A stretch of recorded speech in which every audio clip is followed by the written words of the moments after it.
The shuttle landed on the space station with a soft thud. Yuntei picked up his old backpack and walked toward the exit. He was 24 years old, average height, with short black hair and a face that people often forgot. There was nothing special about him. At least, that was what everyone thought. The Galactic Academy of Unified Species floated in the empty space between 12 star systems. It was the biggest school in the known galaxy. Students came here from every corner of space to learn together. They studied science, history, combat, and diplomacy. The academy had one simple goal. It wanted different species to understand each other. Yuntei was the first human exchange student. Earth had only joined the Galactic Council 5 years ago. Humans were still new. They were still strange. Most aliens had never seen one in person. When he stepped off the shuttle, he felt hundreds of eyes watching him. Some of those eyes were big and round. Some were small and many. Some glowed in the dark. He kept his head down and walked forward. A robot guide led him through long white hallways. The station was huge. It could hold 50,000 students from different worlds. Yuntei saw creatures he had only read about in books. The Varathi walked past him. They were 3 meters tall, with hard shells covering their bodies like armor. Their feet made heavy sounds on the metal floor. The Lazari floated by in groups. They were thin and pale with large heads. They could read minds, or so people said. The Keldron marched in perfect lines. They looked like wolves that had learned to walk on 2 legs. Their eyes were yellow and sharp-dot. None of them looked at Yuntei with kindness. Some looked curious. Most looked amused. A few looked disgusted. He found his room on the 47th floor. It was small but clean. There were 2 beds, 2 desks, and 1 window that showed the stars outside. His roommate was already there. The Lazari turned around slowly. He was shorter than most of his kind, with nervous eyes that blinked too often. His name was Oris. "You are the human," Oris said. His voice was soft and high. Double quotes, "Yes, I am Yuntei." "I know. Everyone knows." Oris pointed at his own head. "We feel thoughts. The whole station is thinking about you right now. They are not thinking nice things." Yuntei put his bag on the empty bed. "That is okay. I did not come here to be liked. Why did you come?" "To learn." Oris made a sound that might have been a laugh. "You are in advanced tactical studies. Do you know what that class is?" "Combat training and military strategy." "Yes. And do you know who else is in that class?" Oris sat down on his bed. His thin hands were shaking a little. "The children of generals. The sons and daughters of warriors. Species that have been fighting wars for 10,000 years. He looked at Yuntei with something like pity. "Humans have been in space for less than 100 years. Your species still fights with simple guns and bombs. You do not belong in that class." Yuntei opened his backpack and took out a small book. It was old and worn. The pages were yellow. "Thank you for telling me," he said. "I will be careful." The next morning, he walked into his first class. The room was shaped like a half circle. Seats rose up and rose toward the back. At the front stood a massive Varathi with scars across his shell. "I am Commander Relok," the Varathi said. His voice was deep and loud. "This is Advanced Tactical Studies. In this room, you will learn how to fight, how to lead, how to win." His 4 eyes moved across the students and stopped on Yuntei. "It seems we have a human among us." Every head turned. 40 alien students stared at Yuntei. Some of them smiled. It was not a friendly smile. "Stand up, human," Commander Relok ordered. "Introduce yourself." Yuntei stood. He bowed slightly, a habit from his home country. "My name is Yuntei. I am here to learn." Silence. Then laughter. It started from one corner of the room and spread like fire. A Keldron in the front row laughed loudest. He was bigger than the others, with dark gray fur and teeth that looked like knives. His name was Dreth. Here, learn? Dreth repeated. What can a human learn about combat? Your species still uses sticks and stones. You die from the common cold. One of our children could kill 10 of your soldiers. More laughter. Commander Relok did not stop it. Yunte waited. When the noise died down, he spoke again. I look forward to learning from all of you. He sat back down. Dreth's yellow eyes narrowed. He did not like that answer. He wanted fear. He wanted anger.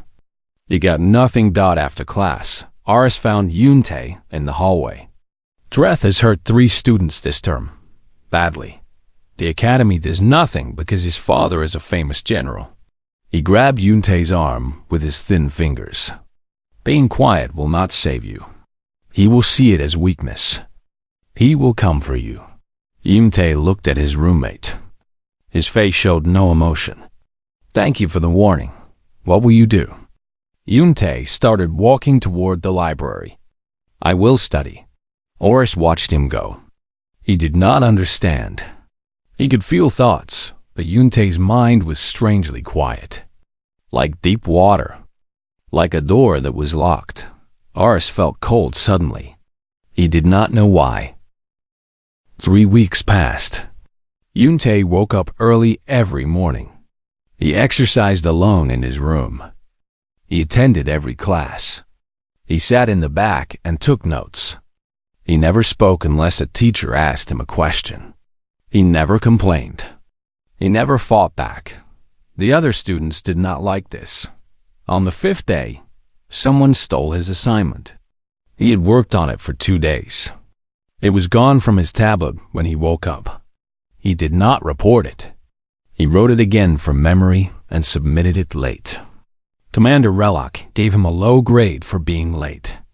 Yunte said nothing. On the 8th day, someone put poison in his food. It was not deadly poison, just something that made humans very sick. Yunte smelled it before he ate. He threw the food away and went hungry that night. On the 12th day, he found words scratched into his door. The word was pray. It was written in the old Keldron language. Yunte got cleaning supplies and removed it himself. Aris watched from inside the room with wide, scared eyes. Why do you not fight? Oris asked. Why do you not tell the teachers? Fighting would make things worse, Yunte said. He scrubbed the door until it was clean. And the teachers already know. They do not care. Then why do you stay? Because I did not come here to fight. I came here to graduate. Oris did not understand. In his culture, allowing such treatment was shameful. But humans were strange creatures. Perhaps they simply had no pride. The only person who showed Yunte kindness was a human woman named Hane. She was 26 years old, 2 years ahead of him. She studied engineering. She had survived the academy by being useful. She could fix anything. Broken machines, damaged ships, complex computers. The other species needed her skills, so they left her alone. She found Yunte in the food hall one evening. He was eating alone, as always. She sat down across from him without asking permission. You are the new human, she said. The quiet one. Yes. I heard about the poison. And the stolen work. And the door. She leaned forward. They will not stop. You know that, right? They will keep pushing until you break. Yunte chewed his food slowly. I know. So what is your plan? Survive until graduation. Get my degree. Leave. Hana shook her head. That will not work. Dreth has chosen you as his target. He is the son of General Vrax, the most famous warrior in Keldron history. Dreth needs to prove himself. He needs to hurt someone. Right now, that someone is you. I understand. Do you? Hana's voice became sharp. Last year, he broke a Lasari student's spine. The student will never walk again. The year before that, he blinded a Varathi. Blinded. Do you understand what that means for a species with 4 eyes? Yunte looked at her. His face was calm. What do you want me to do? Fight back. Or transfer out. Those are your only options. There is a third option. What? Do nothing. Endure. Graduate anyway. Hana stared at him for a long moment. Then she laughed, but there was no humor in it. You are either very brave or very stupid. I cannot tell which. Maybe both, Yunte said. The next week, the academy announced a field exercise. All students in advanced tactical studies would be dropped onto an uninhabited moon. They had to navigate through dangerous terrain and reach an extraction point. They would be alone. No teams. No help. Just survival. On the day of the exercise, Yunte jumped from the shuttle and landed on gray rock. The moon had no air, so he wore a survival suit. The terrain was harsh. There were deep canyons, sharp mountains, and unstable ground everywhere. He checked his map and started walking. For 3 hours, everything was normal. He moved carefully through the canyons. He avoided the dangerous areas. He made good progress toward the extraction point. Then he heard footsteps behind him. He turned. Dreth stood at the entrance of the canyon. He was not alone. 2 Varathi students stood behind him. They were the biggest in the class. Their shells were thick and covered with old battle scars. Hello, human, Dreth said. His voice came through the radio in Yunte's helmet. It seems we are going the same way. Yunte did not move. The exercise is individual. We should not be together. Accidents happen on training missions. Dreth walked closer. The 2 Varathi followed. Humans are so fragile. One wrong step. One fall. One broken helmet. He smiled, showing all his knife teeth. No one would ask questions. Yunte looked at the 3 of them. Dreth was fast and cruel. The Varathi were strong and armored. Together, they were a force that could destroy almost anything. For 3 weeks, Yunte had been silent. For 3 weeks, he had taken everything they gave him without complaint. For 3 weeks, he had been the quiet human who did not fight back. Now, standing in that canyon, something changed in his eyes. It was small. Just a flicker. But if anyone had been watching closely, they would have seen it. A door opening. Something old and dark moving behind it. I do not want to hurt you, Yunte said softly. Dreth laughed. The Varathi laughed. It was the funniest thing they had ever heard. A human, threatening them. A human who was half their size. A human with no claws, no armor, no strength. Hurt us? Dreth raised his clawed hand. Little human, you cannot even hurt yourself. He swung. Yunte moved. The rescue team arrived 2 hours later. They followed the emergency beacon signal deep into the canyon. What they found made them stop and stare. Dreth lay on the ground. His eyes were closed. His breathing was slow and steady. He was alive but deeply unconscious. Next to him lay the 2 Varathi students. They were arranged neatly in a row, their arms and legs tied with their own equipment. Not a single piece of gear was damaged. Not a single bone was broken. Near the beacon sat Yunte. He was reading something on his tablet. He looked up when the rescue team arrived. They need medical attention, he said calmly. Nothing serious. They should wake up in a few hours. The team leader, a senior Varathi instructor, looked from the unconscious students to the small human. His 4 eyes blinked slowly. What happened here? They attacked me. I defended myself. You defeated 3 combat-trained students? Alone? Yuntae stood up and put his tablet away. I did not want to miss the extraction window. By the time they returned to the station, everyone had heard the story. The quiet human had beaten Dreth and 2 Varathi in hand-to-hand combat. No one believed it at first. Then they saw the medical reports. Then they saw the security footage from Dreth's helmet camera. Commander Relok watched the footage 7 times. He watched Dreth swing his claws at the human's throat. He watched Yuntae step aside at the last moment, grab Dreth's arm, and use his own momentum to throw him into the canyon wall. The move was clean, perfect, the kind of technique that took decades to learn. He watched the first Varathi charge. The human did not run. He waited until the last second, then struck with 2 fingers at a specific point under the Varathi's 3rd arm joint. The alien collapsed instantly, paralyzed but unharmed. The second Varathi was faster. He attacked with all 4 arms at once. The human ducked, rolled, grabbed a loose rock, and threw it at the Varathi's feet. The alien stumbled. The human was already behind him. 1 precise strike to the back of the neck. The Varathi fell. Total time from first attack to last enemy down. 47 seconds, Relok turned off the footage. His scarred shell clicked as he thought. Then he accessed the Academy's student database and searched for Yuntae's file. Most of it was blacked out, redacted, hidden behind security clearances that even a commander could not break. But some information remained. Former member of the Republic of Korea Special Warfare Command. 6 years of active service.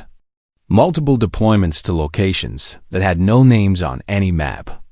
Specialized in close combat, infiltration, and survival. Medical discharge following an incident that killed his entire 12-man unit. He was the only survivor. Relok closed the file. He understood now. The quiet human was not prey. He had never been prey. He was something far more dangerous. He was a predator who had chosen to hide his teeth. The news spread through the academy like fire. By dinner time, every student knew. The human who sat in the back of the class, who never spoke, who let them steal his work and poison his food and scratch insults on his door. That human was a trained killer. One of the most dangerous soldiers his planet had ever produced. Hana found him in the library that night. He was reading a book about interspecies communication. She sat down across from him, her face a mixture of shock and anger. "Why did you not tell me?" she demanded. Yuntae did not look up from his book. "Tell you what?" "That you were a soldier. A special forces soldier. That you could have stopped them any time you wanted." He turned a page. "Would it have changed anything?" "Yes, no, I do not know." Hannah ran her hands through her hair. "I spent weeks worrying about you, thinking you were going to get killed. And the whole time, you were the most dangerous person in the room. I did not want to be the most dangerous person in the room. That is why I am here." Hannah stared at him. "What does that mean?" Finally, Yuntae closed his book. He looked at her with tired eyes. Eyes that had seen too much. Eyes that carried weight she could not imagine. "I spent 6 years learning how to kill," he said. His voice was soft. "I was very good at it. My government sent me to places where killing was the only solution. And I did my job. Every single time." He looked down at his hands. They were normal hands. Small by alien standards. No claws, no armor. Just skin and bone and muscle. 2 years ago, something went wrong. My entire team died. 12 men. Good men. I was the only one who walked out. He paused. After that, I could not do it anymore. I asked for a discharge. They gave it to me. "So you came here?" "I came here to be something else. Something other than a weapon." He met her eyes. "But once people know what you are, they never see anything else.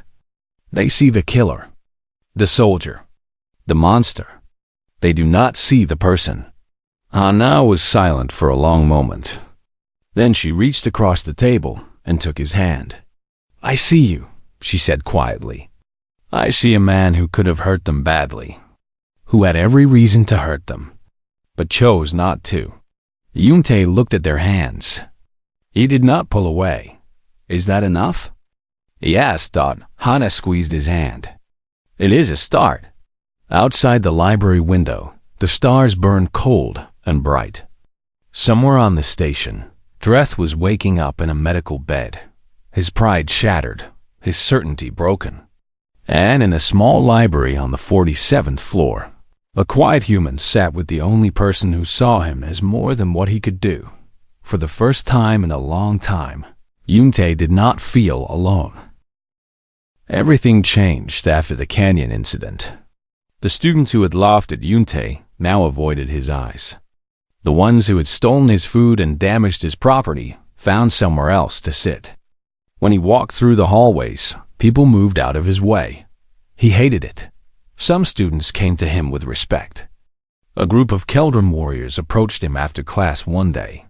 They did not mock him. They did not threaten him. Instead, they bowed their heads slightly, showing their necks. It was a sign of respect among their people, a recognition of strength. You fight well, human, their leader said. If you ever want to train with us, you are welcome. Yuntae thanked them politely and declined. He did not want to train. He did not want to fight. But no one seemed to understand that. Oris became more comfortable around him. The little Lissari stopped fearing for his life. But now he looked at Yuntae with curiosity instead of worry. I still cannot read your mind, Oris admitted one night. Most species have thoughts that flow like water. Yours are like stone, heavy, buried deep. I learned to hide them, Yuntae said. In my work, a stray thought could get you killed. Your work must have been terrible. It was. Hana visited him more often now. They ate together. They studied together. She helped him with engineering concepts. He helped her understand tactical theory. It was a strange friendship, but it worked. The other humans at the academy are talking about you, she told him one day. They say you made us look strong, that the aliens will respect us now because of what you did. I did not do it for respect. I know. But that is what happened anyway. 2 weeks after the canyon, Dreth filed a formal challenge. The tradition came from old Keldron law. When honor was damaged, a warrior could demand satisfaction through combat. The Academy honored this tradition because the Keldron were founding members of the Galactic Council. Their customs were protected. The challenge was public. Dreth stood in the central hall and announced it before 1,000 students. He called Yuntae a coward. He said the canyon fight was a trick, not a real victory. He demanded a proper duel. First blood or submission. Yuntae tried to refuse. The rules did not allow it. To refuse a formal challenge meant automatic expulsion. The human who had survived so much would be sent home in disgrace. Commander Relok delivered the news personally. You have 3 days to prepare. The duel will be held in the main arena. The entire academy will watch. And if I lose, then you lose. Your record will note the defeat, but you can continue your studies. Relok paused. If you win, Dreth will be humiliated further. His father will demand answers. There may be political problems. I understand. The commander looked at him with something that might have been respect. You do not have to hold back this time. First blood is first blood. One cut, and it is over. Yuntae nodded slowly. Thank you, Commander. That night, Hana came to his room. Oris was studying in the library, so they were alone. She sat on his bed and watched him pack his training clothes. What is your plan? She asked. I am going to lose. Hana blinked. What? I am going to let Dreth cut me. First blood. The duel ends. He folded his clothes neatly. He gets his honor back. I get to stay. Everyone wins. That is the stupidest thing I have ever heard. Hana stood up, her face red with anger. He wants to hurt you. Really hurt you. Do you think he will be satisfied with one small cut? He will try to kill you. I know. Then why? Why would you let him? Yuntae stopped packing. He sat down on his bed and looked at his hands again. Those hands that had done so many terrible things. Because I have hurt enough people, he said quietly. I came here to stop being a weapon. If I destroy Dreth in front of the whole academy, what does that make me? The same thing I was before. A killer. A soldier. Something to be feared. There is nothing wrong with being feared. Yes, there is. He looked up at her. Fear does not create peace. Fear creates more fear. More violence. More pain. I do not want to be that anymore.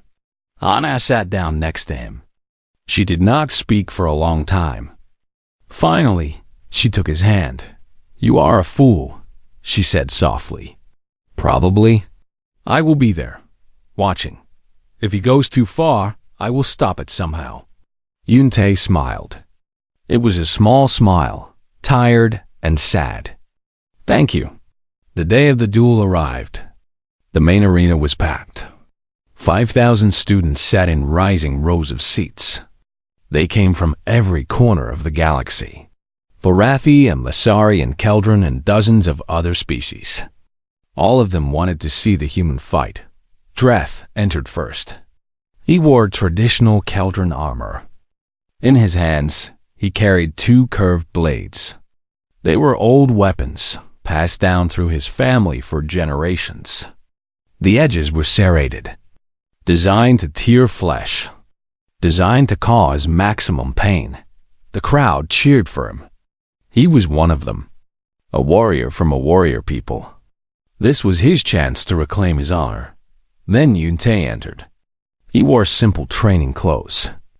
Gray pants, gray shirt, no armor, no weapons. The arena went silent. Where are your weapons, human? Dreth called out. Do you surrender already? Yuntae walked to the center of the arena. He stood straight, his hands at his sides, his face calm. I do not need weapons, he said. The crowd erupted. Some laughed. Some shouted insults. Some just stared in disbelief. Commander Relok stepped forward. He raised his massive arm for silence. This is a formal duel under Keldron tradition. First blood or submission.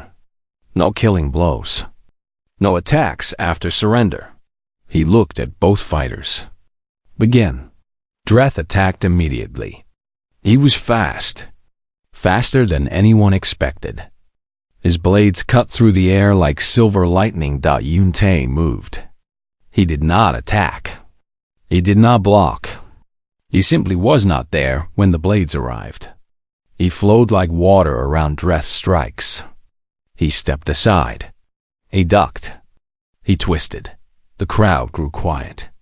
They watched the human dance. 1 minute passed. 2 minutes. 3. Dreth attacked again and again. His blades cut nothing but air. Sweat soaked his fur. His breathing became heavy. Stand still. He roared. Fight me. Yuntae did not answer. He kept moving. Kept flowing. Kept surviving. At the 5-minute mark, Dreth landed his first cut. The blade sliced across Yuntae's arm. Blood flowed. Red. Human blood. But the human did not surrender. He kept moving. More cuts followed. His shoulder. His chest. His leg. Blood covered his gray clothes, turning them dark. But still he moved. Still he did not attack. 7 minutes. The arena was completely silent now. Even Dreth had stopped shouting. He stared at the human with something like fear in his yellow eyes. Why would anyone take such punishment? Why would anyone choose this? Finally, Dreth overextended. He swung too hard, too fast. His balance shifted. In that moment, Yuntei could have ended it. One strike, one nerve point, one pressure lock. Instead, he stepped back. "You have proven your skill," Yuntei said. His voice was steady despite the pain. "You do not have to prove anything else." Something broke in Dreth's eyes. He screamed and charged. Yuntei did not dodge this time. He stepped forward into the charge. He wrapped his arms around Dreth's blade arm and held tight. The momentum carried them both to the ground. They hit hard. Blood was everywhere. But Yuntei had positioned himself perfectly. Dreth could not strike again without breaking his own arm. "Yield," Yuntei whispered. "Please." The arena held its breath. Slowly, very slowly, Dreth's fingers opened. The blade fell from his hand. "I yield," he said. The human had won. And he had not thrown a single punch. The medical bay was quiet. White walls, clean floors, the soft hum of healing machines. Yuntei lay in bed, his wounds covered with advanced bandages that would leave no scars. The doctors said he would be fine in 2 weeks. They also said he was lucky to be alive. Hane visited every day. She brought food and books and small gifts from Earth that she had been saving.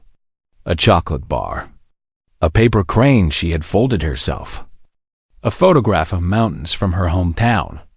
"You are an idiot," she said on the 3rd day. "A complete and total idiot. You keep saying that, because it keeps being true." But she smiled when she said it. Oris came too. The little Lissari was shy at first. He stood in the doorway like he was afraid to enter. But slowly, he grew more comfortable. He brought study materials. He helped Yuntei keep up with his classes. "The whole station is talking about the duel," Oris said. "They have never seen anything like it." "What are they saying?" "Many things. Some say you were too weak to fight back. Some say you were too proud to use weapons." Oris tilted his large head. "But most say something else. They say you chose. That you could have destroyed Dreth at any moment, but you chose not to. They do not understand why. Do you understand?" Oris thought for a moment. "I think so, maybe. You wanted to show them something. Not strength. Something else. And what is that?" "I do not know the word in your language." Oris touched his chest. "Something in here. The choice to not hurt even when you can. Even when you have every right to." Yuntei nodded slowly. "Mercy. The word is mercy." On the 8th day, someone unexpected came to visit. Dreth stood in the doorway. He was fully healed now. The Keldron body recovered faster than humans. But something about him had changed. He stood differently. His shoulders were lower. His eyes did not burn with anger anymore. He walked into the room and sat down without speaking. For a long time, they just looked at each other. The warrior and the man who had refused to be a warrior. "I have been reading about humans," Dreth finally said. "Your history, your wars, your weapons." Yuntei waited. "My people thought your species was weak. You are soft, small. You live short lives. You have no claws, no armor, no natural weapons." Dreth shook his head slowly. "We were wrong. Every species makes mistakes about others." "No, you do not understand." Dreth leaned forward. "We thought you were weak because you do not look like warriors. But I read about your world wars. Millions dead. I read about your nuclear weapons. Entire cities turned to ash in seconds. I read about what your soldiers do to survive. What they can endure." His yellow eyes met Yuntei's. "Your species is not weak. Your species is terrifying." Yuntei said nothing. "But that is not what confuses me." Dreth's voice dropped lower. "What confuses me is you. In the canyon, you could have killed all 3 of us. In the arena, you could have broken me in seconds. Every moment, you could have ended it. Why did you not? It was the question everyone was asking. The question that had followed Yun-tae through the hallways of the station. The question that burned in the eyes of every student who looked at him. He thought about it for a long time before answering. Because killing is easy, he said finally. Humans have always been good at killing. We have killed each other for thousands of years. We have killed our world with pollution and weapons and greed. We have killed everything that threatened us and many things that did not. He looked at his bandaged hands. For most of our history, violence was all we knew. It was our solution to every problem. And now? Now I want to learn something else. Yun-tae met Dreth's eyes. I did not come here to prove that humans are strong. We know we are strong. The galaxy knows now too. And that is the problem. I do not understand. When everyone knows you are dangerous, they only see the danger. They do not see the person. They do not see the possibility. Yun-tae shifted in his bed, wincing slightly. I want to show them that we can be more than weapons. That strength can mean something other than destruction. Dreth was silent for a long time. Then, slowly, he stood up. You are a strange creature, Yun-tae. There was no mockery in his voice. Only wonder. I have never met anyone like you. Good. I hope you never have to. Dreth bowed his head slightly. It was the gesture of respect his people reserve for honored opponents. Then he left without another word. 2 days later, Commander Relok visited. His heavy steps made the floor vibrate as he walked to Yun-tae's bedside. The Academy has decided not to pursue any charges, Relok said. The duel was fair. You won within the rules. Thank you, Commander. I have also been authorized to make you an offer. Relok's 4 eyes studied him carefully. We would like you to become a combat instructor. Part-time. Your skills are exceptional. The students could learn much from you. Yun-tae shook his head. I am honored. But no, may I ask why? Because that is not why I came here. Yun-tae looked out the window at the stars. Ships came and went from the docking ports. Students of a dozen species walked the corridors outside. Different worlds learning to share the same space. I would like to change my major, he said. Interspecies diplomacy. Relok made a sound. It took Yun-tae a moment to realize it was laughter. A Vorathi laugh sounded like stones grinding together.